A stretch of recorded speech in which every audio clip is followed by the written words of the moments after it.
तो किस तरीके से सपा सांसद एसटी हसन ने मुसलमानों को बरगलाने की कोशिश की, भड़काने की कोशिश की और ये कहा है कि दो समुदायों के बीच पिछले 10 साल में दूरियां बढ़ी है। एक रिपोर्ट आपको दिखाते हैं, फिर चर्चा की शुरुआत करें।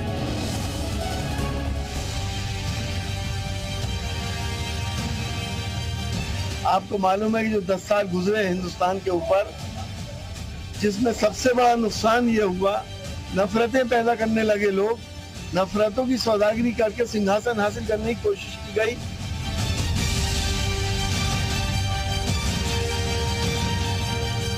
चलो ये कहते हैं कि मैं विपक्ष का सांसद हूँ, मेरे कहने से काम नहीं हुए। तुम सुख में जनता में जा तो सकते थे।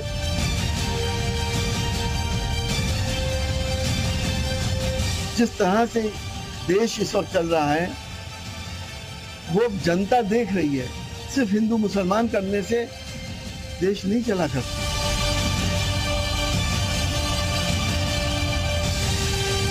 काम का ही परिणाम है। जनता आज भारतीय जनता पार्टी के साथ खड़ी हुई है। मुरादाबाद की सीट भारी अंतर से जीतेंगे और देश के अंदर 400 से ज्यादा कमल करेंगे।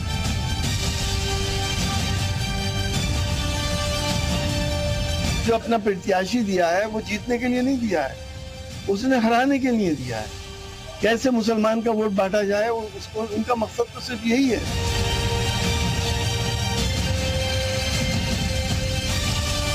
और अगर हिंदू और मुसलमान के बीच की इतनी खाई बन चुकी है और उन्हें महसूस होती है, तो मुझे लगता है वो चुनाव जीत के क्या केवल मुस्लिम वोटों से आए, हिंदुओं ने उन्हें वोट नहीं किया।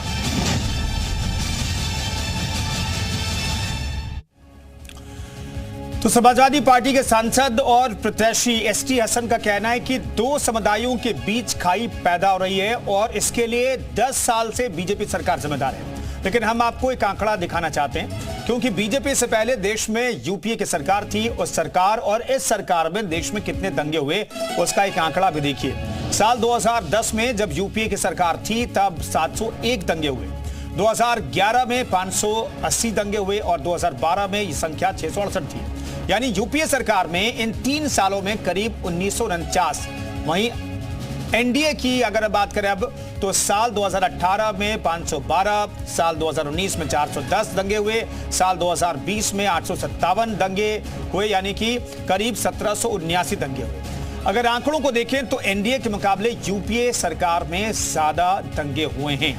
तो फिर क्या सिर्फ और सिर्फ बीजेपी का डर दिखा करके वोट पाने की कोशिश तो नहीं हो रही? इससे जुड़े हुए कुछ सवाल हैं, वो हम आपके सामने रखना चाहते हैं। दरअसल 24 की लड़ाई क्या हिंदू मुस्लिम पर आ गई है और इसके लिए क्या समाजवादी पार्टी जिम्मेदार है? चुनाव में कौन कर रहा है हिंदू मुसलमान, ये अहम सवाल है, क्योंकि बीजेपी सबका साथ सबका विकास की बात कहती है, लेकिन दूसरी तरफ हिंदू मुस्लिम समाजवादी पार्टी के कुछ नेता कर रहे हैं। मुस्लिमों को डराएंगे भड़काएंगे तभी वोट मिलेगा क्या मुस्लिमों का? ये अपने आप में बड़ा सवाल है। 24 में किस ओर जाएगा मुस्लिम वोट, ये अपने आप में बड़ा सवाल है। हालांकि बरगलाने, डराने, धमकाने, बीजेपी खौफ दिखाने, नफरत की बात करके इसे अपने पाले में लाने की कोशिश जरूर हो रही है। तो बड़ा सवाल यह है कि 2024 में बीजेपी तो क्या मुस्लिम वोट करेंगे या फिर एकमुश्त बीजेपी के खिलाफ वोट करेंगे मुस्लिम? ये अपने आप में बड़ा सवाल है। हालांकि कुछ चुनावों को देखें तो 8 से 10% के आसपास जो है मुस्लिम वोट बीजेपी को मिलते रहे। तमाम मेहमान हमारे साथ मौजूद हैं, उनसे बातचीत करेंगे। बासित अली, अध्यक्ष बीजेपी अल्पसंख्यक मोर्चा के हमारे साथ जुड़ रहे हैं। आजम खान साहब, प्रवक्ता समाजवादी पार्टी के मौजूद हैं। सैयद मसूद अल हसन, एसटी हसन के समर्थक हमारे साथ मौजूद हैं। अरविंद जयतिलक, राजनीतिक विश्लेषक भी हमारे साथ जुड़ेंगे, उनसे भी हम बातचीत करेंगे। लेकिन सबसे पहला सवाल आजम खान साहब से। आजम जी, ये डर क्यों दिखाया जा रहा है, क्यों बताया जा रहा है कि नफरत का माहौल है देश में और पिछले 10 सालों में यह नफरत का माहौल बनाया गया और दो समुदायों के बीच खाई हो ना हो, लेकिन इसका डंका और इसका खौफ दिखाने की कोशिश हो रही, क्यों ये सब? कुंदन जी, जो हमारे सांसद एसटी हसन साहब कह रहे हैं उस बात को तोड़ मरोड़ के पेश किया जा रहा है। ये बात सर्वविदित है और सर्वज्ञात है। कहीं से भी हर जगह से हर रिसर्च कह रही है कि पिछले 10 सालों में हिंदू और मुसलमानों के बीच खाई बढ़ी है और इसका जिम्मेदार भाजपा है और आरएसएस है। चाहे आप कोई भी रिपोर्ट्स ले लें, अभी एक बहुत रिसेंट रिपोर्ट आती है, एक India hate lab research group है, वो कहता है कि मतलब पिछले 10 सालों में ये दूरी और पिछले सिर्फ 2023 में जो घटनाएं घटी हैं वो 668 हेट स्पीच आई हैं और उसमें से 75% यानी 498 जो हेट स्पीच है वो भाजपा की है। आखिर भाजपा के केंद्रीय मंत्री गिरिराज सिंह के बयान को कौन भूलना चाहेगा कि जो वंदे मातरम नहीं कहेगा, जो जय श्री राम नहीं कहेगा, वो पाकिस्तान चला जाए। परवेश वर्मा जी और क्या नाम है अनुराग ठाकुर जी के बयान को कौन भूलना चाहेगा, गोली मारो डैश डैश, ये आप भूल सकते हैं क्या? और अभी जो रमेश बुधड़ी ने सांसद दानिश अली को भरी संसद में कहा है, वो भूला जा सकता है क्या? वो मुझे नहीं लगता कि भूला जा सकता है। तो भाजपा ये सारा काम भाजपा खुद कर रही है। भाजपा अपने नेताओं पे वो नहीं लगा पा रही, लगाम नहीं लगा पा रही है। और भाजपा नहीं आजम खान साहब, हेट स्पीच नहीं आधार नहीं आधार क्या रहेगा? एनसीआरबी की रिपोर्ट आधार रहेगी। बात कंप्लीट कर रहा हूं। नहीं आप आजम खान साहब ठीक है, आप नॉन स्टॉप बोलते रहेंगे। आप भूल सकते हैं जिसमें वो हजरत मोहम्मद पैगंबर साहब को क्या क्या कहती है, नहीं भूला जा सकता। और ये हजरत मोहम्मद सल्लल्लाहु अलैहि वसल्लम के मुसलमानों के बीच में क्या हैसियत है, ये शायद बताने की जरूरत नहीं है, इसे याद रखना पड़ेगा। जी बताएं। नहीं आजम खान साहब, मैं जानना चाहता हूं किसी ग्रुप के मानेंगे, आंकड़ों की मानेंगे या एनसीआरबी के रिपोर्ट की मानेंगे, जो दंगे हुए उसकी रिपोर्ट की मानेंगे, किसकी मानेंगे आप लोग? कोई ग्रुप कह देता है कि भाई हेट स्पीच के मामले बढ़े हैं और इसके सिर्फ बीजेपी जिम्मेदार है, उसे मानेंगे या फिर एनसीआरबी की रिपोर्ट को मानेंगे? आप स्पीच की तुलना नहीं कर सकते। दंगे अपनी जगह, दंगे साइमल्टेनियस किसी जगह कोई इंसिडेंट हो जाता है। अभी हल्द्वानी में एक इंसिडेंट हो गया, दंगे हो गए, लेकिन कोई ऐसी वो नहीं थी कि प्री प्लान माहौल नहीं बना था हल्द्वानी में। एक घटना घटती है और दंगे हो जाते हैं। लेकिन जो हेट स्पीच है वो प्री प्लान हुई है, चाहे तेजस्वी सूर्या की आप ले लीजिए, चाहे गिरिराज सिंह के ले लीजिए, चाहे अनुराग ठाकुर के ले लीजिए, चाहे नुपुर शर्मा, जितने भी है। और उसको कौन भूल सकता है? धर्म संसद जो है उत्तराखंड हरिद्वार में हुई है, धर्म संसद में क्या क्या नहीं कहा गया मुसलमानों के खिलाफ, और उसमें क्या कार्रवाई हुई है? नहीं, लेकिन उसका रिएक्शन क्या हो रहा है वो भी तो देखना पड़ेगा ना। ठीक है, मैं लौटता हूं। बासित अली साहब, यह क्या 10 सालों में, पिछले 10 सालों में जब केंद्र में मोदी की सरकार थी, प्रधानमंत्री मोदी की सरकार, तब नफरत ज्यादा बढ़ा है क्या? खाइयां ज्यादा गहरी हुई हैं, चौड़ाई जो है खाइयों की ज्यादा चौड़ी हो गई है, क्या स्थिति है? क्योंकि विपक्ष कह रहा है और खासतौर पर एसटी हसन साहब कह रहे हैं कि 10 साल में नफरत बहुत ज्यादा बढ़ गई है। देखिए, इनका कहना कुछ ऐसा है कि जैसे 100 चूहे खाकर बिल्ली हज को चली, उस तरह की बात कर रहे हैं। इन्होंने आजम खान की बात नहीं की, इन्होंने एसटी हसन साहब की बात नहीं की, इन्होंने ओही साहब की बात नहीं की, इनके पार्टी के जो तमाम नेता बयानबाजी करते हैं उसकी बात नहीं करते हैं, मुजफ्फरनगर के अंदर तो इन्होंने दंगा कराया उसकी बात नहीं करते हैं। ये बात करते हैं उन्हें हेट स्पीच की जिनमें भारतीय जनता पार्टी ने कार्रवाई भी की।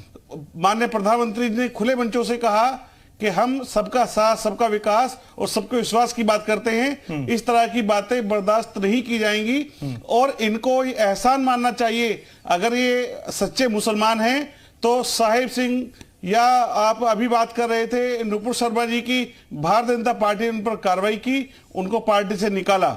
आप भारतीय जनता पार्टी के अंदर यदि कोई व्यक्ति गलती करता है उस पर कार्रवाई होती है, लेकिन इनकी पार्टी के अंदर दंगा कराकर, मुसलमानों को डराकर, दंगे कराकर और सरकारें बनाने का चलन पहले से है। आप मुलायम सिंह यादव जी से लेकर के देख लीजिए, अखिलेश जी की सरकार को देख लीजिए, दंगों के दम पर, खून के दम पर और बलवों के दम पर इनकी सरकारें आती थी। आज ये उसी बात को फिर से रिपीट करना चाहते हैं। आज मुसलमान कह रहा है कि ना दूरी है ना खाई है, मोदी हमारा भाई है। और ये केवल कह नहीं रहा है, आप उज्ज्वला योजना, शौचालय, आप प्रधानमंत्री आवास, मुफ्त राशन की बात आप किधर भी उठा करके देख लीजिए। आज गरीब मुसलमानों को योजनाओं में उम्मीद से ज्यादा हिस्सेदारी है और आबादी परसेंटेज के हिसाब से उनको 30% तक की हिस्सेदारी आज मिल रही है सरकार की योजनाओं में। ये लोग फिर से मुसलमानों को उसी राह पर लाना चाहते हैं कि मुसलमानों को थाने में बैठाएंगे, मुसलमानों में दंगे कराएंगे, आपस में झगड़े कराएंगे, उनको अल्लाह से डरने वाली कौम को समाजवादी पार्टी, भाजपा, मोदी, योगी, साहब सिंह वर्मा, नुपुर शर्मा, इनसे डराना चाहती है। आज मुसलमान डरने वाला नहीं है, आज मुसलमान खुलकर के भारतीय जनता पार्टी के साथ है और निश्चित रूप से इनके सारे प्रत्याशी हारने वाले हैं, यहां तक के ये हार मान चुके हैं। इनके जो कैंडिडेट हैं वो आजम खान साहब, जिनको अपना ये सबसे बड़ा नेता मानते हैं, आज उन्होंने भी अपने यहां से चुनाव लड़ने से मना कर दिया है। एसटी हसन साहब जानते हैं हारेंगे, ये संभल हारने वाले हैं, ये हर जगह हारने वाले हैं, इसलिए फिर से ये उसी तरह का राग अलाप रहे हैं जिससे इनका एक मुस्तोट पड़ जाए। लेकिन मैं लौटता हूं चुका है लौटता हूं। सैयद मसूल अल हसन भी हमारे साथ एसटी हसन के समर्थक मौजूद हैं। उसको आगे लाने वाला हसन साहब ये डर, नरेंद्र मोदी। लौटता हूं बासित साहब, लौटता हूं। हसन साहब ये डर क्यों दिखाने की कोशिश हो रही है कि भाई बीजेपी आई तो मुसलमानों की कोशिश हो रही है? हाँ कहिए। ना किसी को डराने की कोशिश हो रही है, ये सिर्फ भाजपा को आईने में उसकी शक्ल दिखाने की कोशिश हो रही है कि जो एक भद्दा चेहरा भाजपा का है, वो भद्दा चेहरा आईना में दिखाई दे भाजपा को, अपने गिरबान में झांक के देखे। अभी नुपुर शर्मा की बात हुई, बहुत सारी बातें यहाँ पे कही गई। अगर इतनी बड़ी भाजपा मुसलमानों की हितैषी थी तो जरा बताए मौलाना आजाद स्कॉलरशिप क्यों बंद कर दी भाजपा ने? जरा बताए कि मुसलमानों के लिए ये किसने कहा था कि देश के गद्दारों गोली मारो सालों को? अनुराग ठाकुर ने क्या सवाल किया मोदी ने? और जरा बताए मुझे, जब जामिया मिल्लिया इस्लामिया के अंदर एक भाजपा कार्यकर्ता तमंचा लेके पहुंच गया था गोली मारने के लिए, उसके खिलाफ क्या कार्रवाई हुई? हिंदू लोग के अंदर पुलिस वाले ने सजदा करते हुए मुसलमान के लात मारी, उस पर सस्पेंशन कर दिया, बस दैट्स ऑल। उसके बाद अपनी पीठ को तपतपा ली। और इन्हें शर्म आनी चाहिए। ये भाजपा में इन जैसे मुसलमान, जिन्हें मैं मुसलमान ही नहीं मानता, ये मुर्तद हो चुके हैं। ये श्री राम जय श्री राम का नारा लगाते हैं, मूर्तियों के सामने झुकते हैं। ये नुपुर शर्मा जिसने आकाए दो जहां हुजूर सरवरे कौनैन की शान में इतनी बड़ी गुस्ताखी करी, ये उसको डिफेंड कर रहे हैं यहाँ पर बैठ करके। अरे चुल्लू और पेशाब में डूब मरना चाहिए इन जैसे मुसलमानों को। नहीं हसन साहब देखिए, आप अपनी बात रखिए लेकिन शब्दों की मर्यादा का ख्याल रखिए, क्योंकि आपको प्रदेश की जनता सुन रही है, लाखों लोग देख रहे हैं, तो भाषा की मर्यादा, मैं सिर्फ इतना रिक्वेस्ट कर रहा हूं, आप अपनी बात रखिए। हसन साहब सुनिए, भाषा की मर्यादा का ख्याल रखेंगे, मैं आपको बोलने की इजाजत दूंगा। उनके नाम पर हम अपनी जान दे भी सकते हैं और जान ले भी सकते हैं, ठीक है। हम उनकी शान में कोई गुस्ताखी किसी की बर्दाश्त नहीं करेंगे किसी भी हालत में। और इन जैसे टुकड़ा गधे मुसलमान जो बैठे हुए हैं भाजपा के अंदर, ये लोग मुसलमान नहीं है, सिर्फ नाम लगाए हुए हैं मुसलमानों का। ठीक है, बासित अली साहब जवाब देना चाहेंगे आप? देखिए, मैं नाली में मुंह नहीं मारता हूं। गंदगी जो होती है उसको वो फैलाने के लिए नहीं होती है, वो हटाने के लिए होती है। इस तरह के लोग समाज की गंदगी हैं, ये एड्स है, इनका इलाज नहीं है। अरे हमारे कौम की गंदगी तो वो जो गंदगी भाजपा में चली गई, मानता हूं जितना भाजपा के अभी चुप हो जाए। जी न्यूज का स्तर इतना नहीं गिरा है, जी न्यूज का स्तर इतना गिरा है कि इस तरह ही लोग आज नहीं जी न्यूज के लोग, जी न्यूज के जैसे बड़े मंच पर इस तरह ही लोग, जिनकी जो मैं आज कह रहा हूं खुले मन से, वास्तव में देश के गद्दारों को गोली मार देनी चाहिए, लेकिन इन जैसे मुसलमान अपने आप को गद्दार मान लेते हैं। बात गद्दार की हो रही है, लेकिन इसको मुसलमान से ऐसा है जिस कंटेक्स्ट में कही गई थी वो बात, अनुराग ठाकुर ने जो कही थी, लानत है इनकी वो मुसलमानों के लिए कही थी। सीएए के खिलाफ धरना चल रहा था, याद करो। बयान का समर्थन करता हूं कि देश के गद्दारों को खुलेआम चौराहे पर गोली मार देनी चाहिए, मैं समर्थन करता हूं। और जो भी देश का गद्दार हो, जात का हो, मजहब का हो, वो देश से बाहर का हो, देश के अंदर का हो, उसको गोली मारने का बिल्कुल प्रधान है, उसको देश से बाहर निकाल देना चाहिए। लेकिन इन जैसे मुसलमान धब्बा है मुसलमान के नाम पर, जो ना देश को, इनके नेता कौन हैं? इनके नेता हैं दंगाई आजम खान, इनके नेता कौन हैं? अखिलेश यादव, एसटी हसन। अरे ये नेता नहीं है, ये दंगे कराने की मशीन है, इनसे पीछा छुड़ाइए, ईमान को जगाइए अपने। 2002 के अंदर ठीक है, मैं लौटता हूं हसन साहब मैं लौटता हूं, दोबारा लौटता हूं। ठीक है, हमारे साथ अरविंद जय तिलक जी भी जुड़ गए। कौन था 1992 में, कौन कातिल था बताओ, जवाब दो इस बात का। नहीं गवर्नमेंट किसकी थी? बाद में गवर्नमेंट किसकी थी? ठीक है मैं अरविंद जयतिलक से एक सवाल लेना चाहता हूं, फिर मैं लौटता हूं। हसन साहब दोबारा से लौटता हूं, दोबारा से मौका दूंगा सबको। अरविंद जयतिलक साहब, ये डर और खौफ दिखाने की कोशिश क्यों हो रही है कि भाई 10 सालों में नफरत का बाजार बहुत गर्म रहा, खाइयां और चौड़ी हो गई हिंदू मुस्लिम के बीच, ऐसी स्थिति आपने देखी क्या?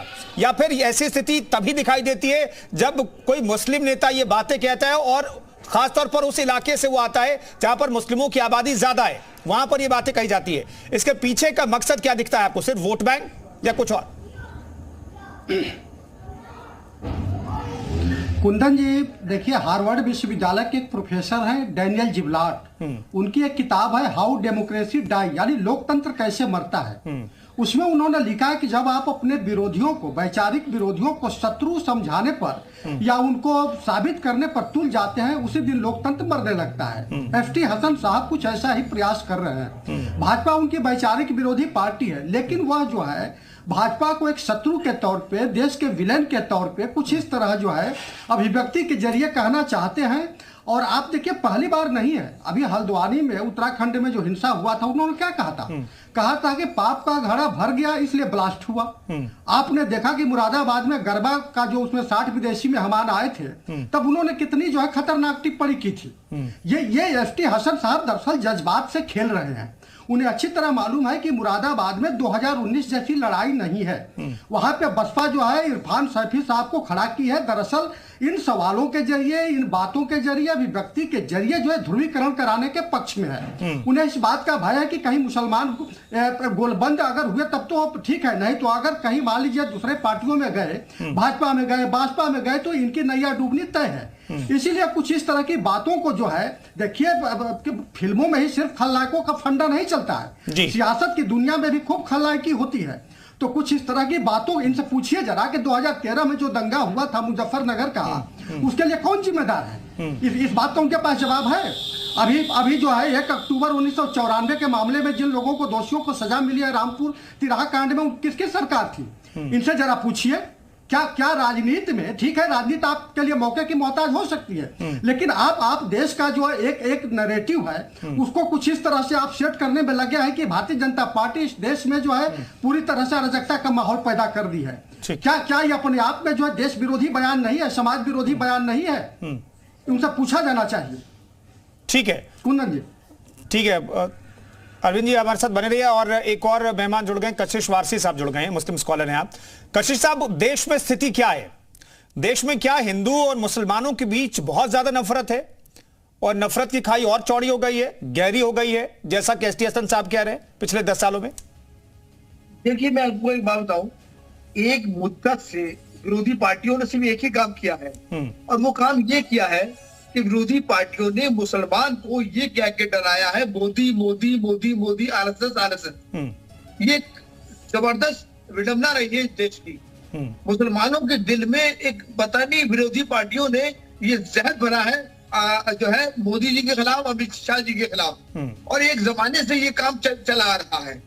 अब देश के मुसलमान की समझ में आने लगा है। हर राजनीतिक पार्टी ने अपनी पॉलिटिकल पार्टी के अंदर अल्पसंख्यक प्रकोष्ठ बनाया, लेकिन वाहिद पार्टी है भारतीय जनता पार्टी और आदरणीय मोदी जी, जिन्होंने सूफीज्म से प्रेम किया, सूफियों से प्यार किया और अपनी पॉलिटिकल पार्टी के अंदर सूफी संवाद बनाया। आज देश का मुसलमान समझ चुका है और उसकी समझ में आ गया है कि सही इस्लाम क्या है। दरअसल ये कट्टरपंथियों की का एक प्रचार है, और कट्टरपंथियों के प्रचार की वजह से जो है ये जो है बयानबाजी होती रहेगी। और दरअसल जो विरोधी पार्टियां हैं उनका काम ही यह है कि वो लोग मुसलमान को सिर्फ गुमराह कर रहे हैं मोदी मोदी कहकर।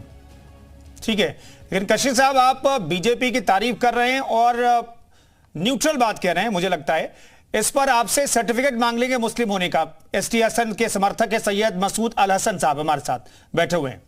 मैं भारतीय जनता पार्टी से नहीं जुड़ा हुआ हूं। नहीं, मुझे पता है, नहीं, लेकिन आपने न्यूट्रल बात कह दी तो ये बात हसन साहब को शायद नागवार गुजरेगी। आप अपनी बात खत्म कर लीजिए, फिर मैं हसन साहब से जवाब लूंगा। हसन साहब को नागवार क्यों गुजरेगी? दरअसल एक बात बता दीजिए हसन साहब पॉलिटिकल आदमी है और हसन साहब भी सूफी है। हसन साहब को डॉक्टर एस टी हसन साहब को भी का भी सूफिज्म से प्यार है, ऐसी बात नहीं है, वो भी सूफिज्म से प्यार करते हैं। लेकिन सच्ची बात पॉलिटिकल पार्टियों को बोलनी पड़ेगी, सच्ची बात को कहना पड़ेगा। अब मुसलमान डरने वाला नहीं है, ये बात कह के साहब बीजेपी अब उसकी समझ में आ गया है कि मुसलमानों का हमदर्द कौन है। ठीक है कशिश।